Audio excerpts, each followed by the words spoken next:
Ah, ah, kita nyo lawak. May mga bangka. Oh, lawak ng dagat. No? May bangka. Saka ayun yung ano,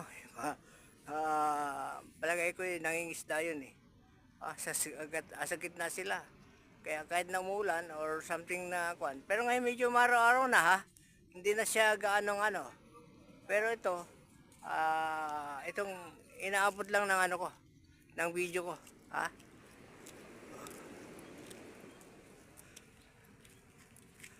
Itong lugar na kinaroon ko, yung ano, parang kwan siya, fisherman hub.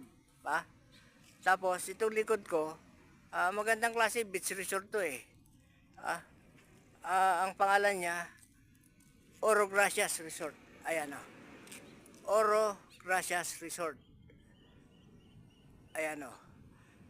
Hindi masyadong makita. Tapos yung isa, ganun din, Oro Gracias. Isa lang pala yun. Ang ano, medyo dalawa ang ano. Ito lang yung unang ano niya. Okay. Ito, yung karsada. Papuntang Tondaligan. Galing ako rito sa highway. Dito lang ako may ikot. Okay, maraming salamat. Maraming salamat.